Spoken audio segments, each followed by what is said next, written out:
noite a todos.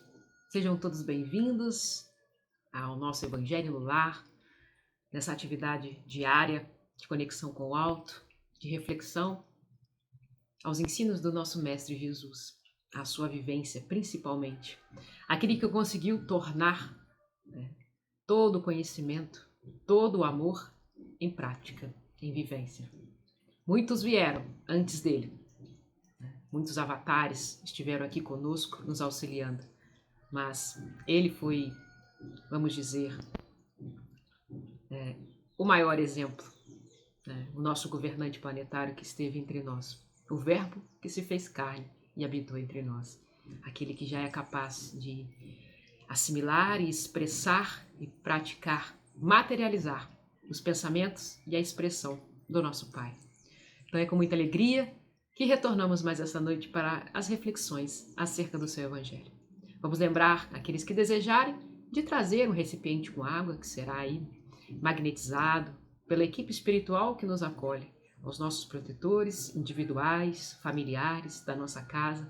Todos eles são todos bem-vindos nesse momento para recebermos também a figura do nosso Mestre Jesus, porque ele disse, onde um ou mais se reunirem, lá estarei. Então aqui através desse nosso direcionamento de pensamentos e sentimentos, que possamos tornar este coração terreno fértil para receber essas bênçãos que vêm do alto.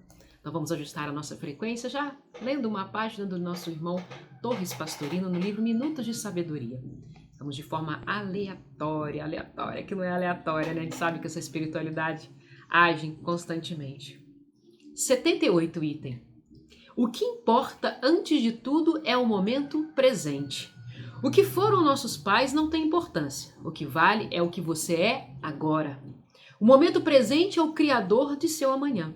Sua felicidade está baseada em seus pensamentos de hoje. Somos escravos de ontem, mas somos donos de nosso amanhã. Preste mais atenção ao momento que passa, ao que você está fazendo agora, porque do agora depende o seu amanhã. E que bom estarmos agora, neste momento, juntos, refletindo esses ensinamentos, que possamos trazê-los para a prática da nossa vida e assim construir um futuro de uma colheita fértil, doce, amorosa e bondosa.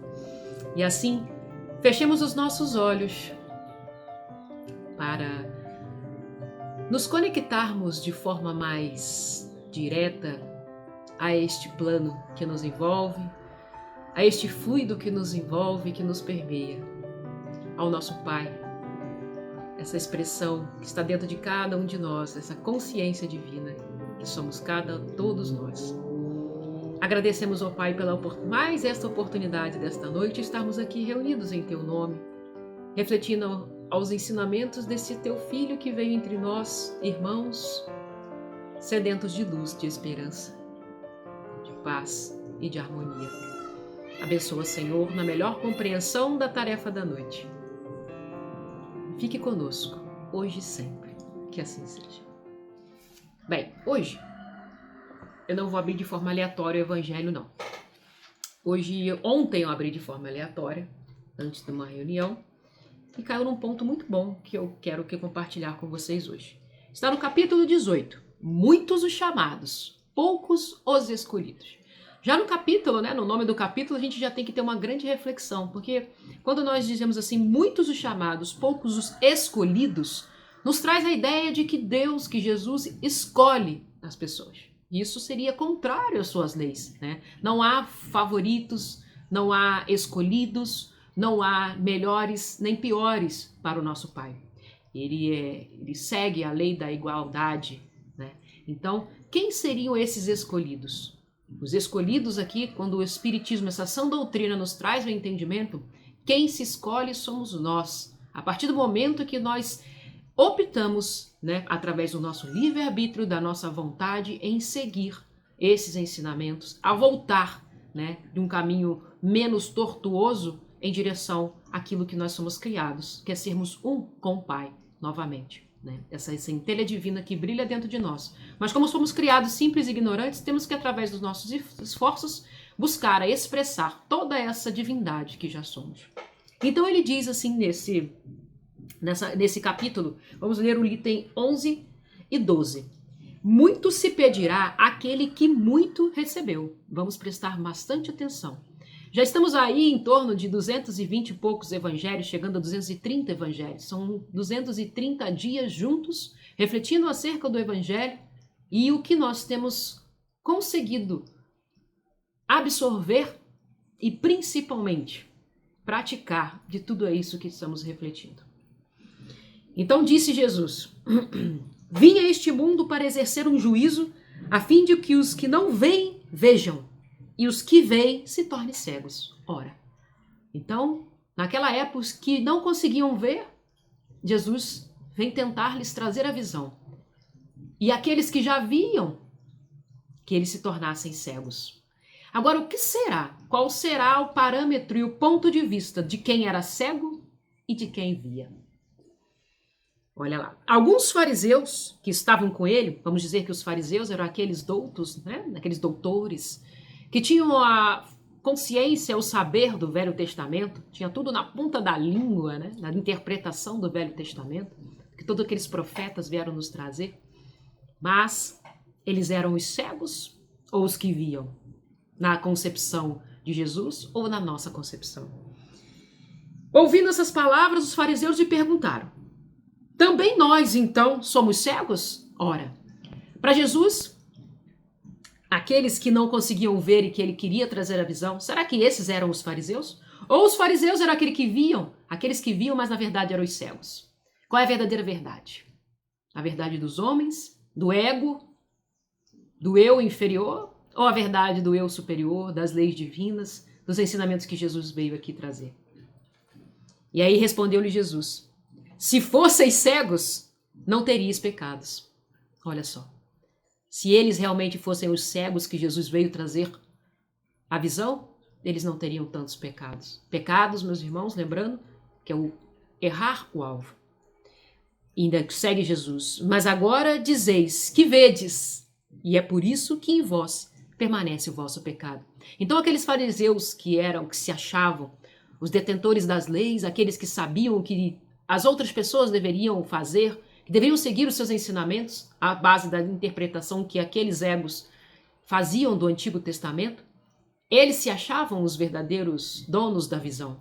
Mas Jesus, na sua interpretação, diz para eles que eles eram os cegos, os verdadeiros, quer dizer, eles eram aqueles que se achavam que tinham visão, mas eram os verdadeiros cegos. E Jesus não veio para eles porque eles, em todo o seu orgulho e toda a sua vaidade, já se sabiam dono de todo o saber. É aquela máxima, né? Copo meio cheio, meio vazio. Quanto mais nós buscamos aprender, mais temos consciência que nada sabemos. E ele diz, lá no item 12, principalmente ao ensino dos espíritos é que estas máximas se aplicam. Quem quer que conheça os preceitos do Cristo e não os pratique, é certamente culpado.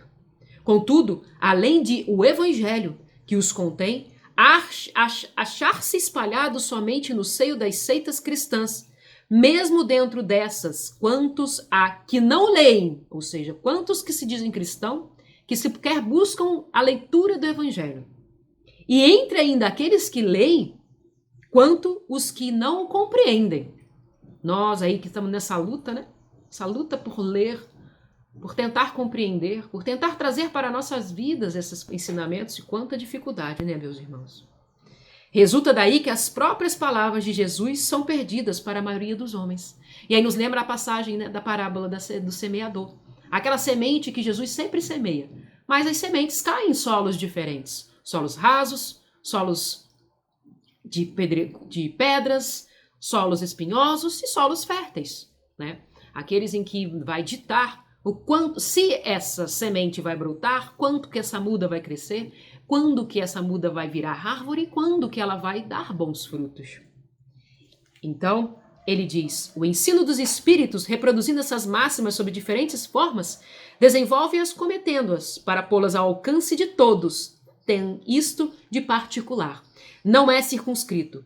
Todos, letrados ou iletrados, crentes ou incrédulos, cristãos ou não, o podem receber, pois que os espíritos se comunicam por toda parte. Então, não só na doutrina dos espíritos, na sã doutrina, que os espíritos vão falar, vão trazer as mensagens, uma mensagem sem figurações, sem simbolismos, para que todos nós possamos entender, né? Cada vez que nós vamos vendo a verdade tentando sendo passada de diversas formas, porque as mentes são diferentes, interpretam de formas diferentes, e Jesus vem tentando se adaptar ao modo de entendimento de cada um para que cada um possa entender da melhor forma e levá-la para a sua vida. E ele diz que os espíritos estão em toda parte. Então, não só na doutrina espírita eles vão falar, em todas as religiões, vamos dizer assim, apesar do espiritismo não ser uma religião, mas nós fazermos dela uma religião, o espiritismo é uma ciência, uma filosofia de vida, mas que nós fazemos essa forma de religar ao Cristo, ao Pai. Então ele diz que isso não é privilégio somente da doutrina dos espíritos, mas que eles estão em toda parte. Por esta sentença, se fosseis cegos, não teria pecados, que Jesus significar que a culpabilidade está na razão das luzes que a criatura possua.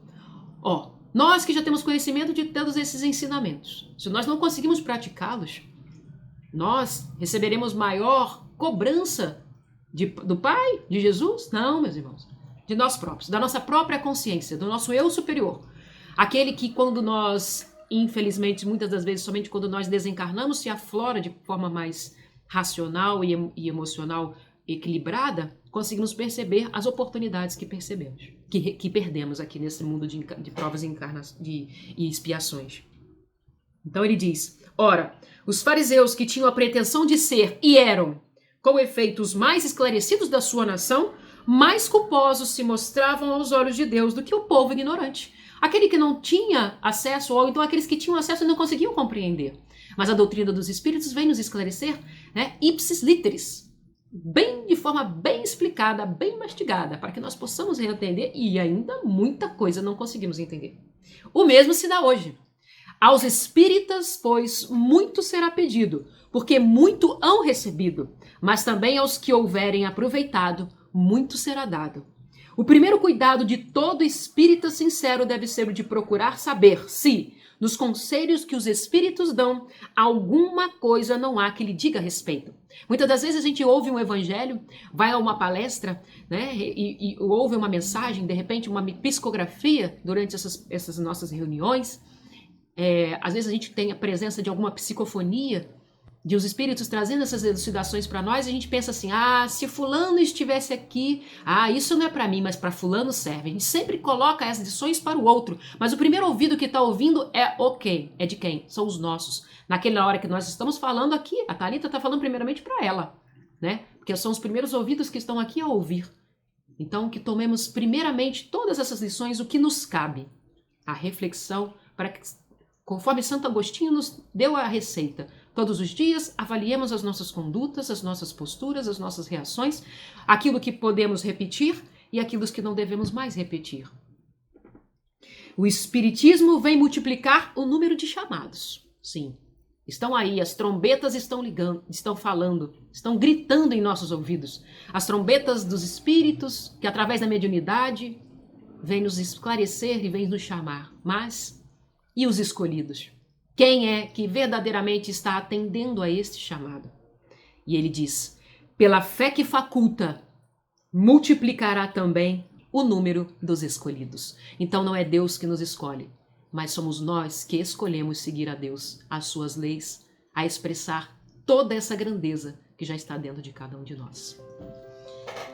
Muito obrigada pela oportunidade de refletirmos juntos a respeito dessa grandiosidade que é o Evangelho do nosso Mestre Jesus.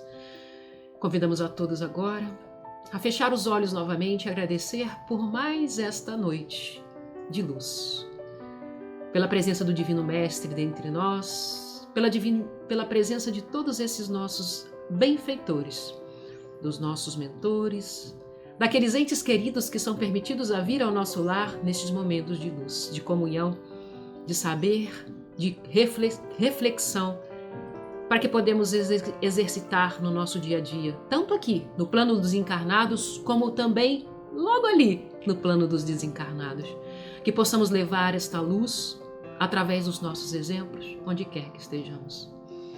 Senhor, despeja nesse líquido que se encontra aqui entre nós as energias benfazejas para a cura do nosso corpo, mas também para a cura do nosso espírito. Que todas essas energias vindas da natureza que nos cerca, dessa tua criação, Pai, possam nos beneficiar. E que através desse benefício possamos ser instrumentos seus. Onde quer que estejamos, levar desta energia como fontes incansáveis, mãos que operem, palavras que consigam despertar a esperança e a fé, ouvidos que possam receber as aflições, ombros que possam amparar, sorrisos que possam alegrar. Obrigada, Senhor, por mais este dia. Fique conosco, hoje e sempre, e que nós também estejamos com você, hoje e sempre. Que assim seja. Graças a Ti, meu Pai. Graças a Ti. Até uma próxima oportunidade, meus irmãos. Fiquem com Deus.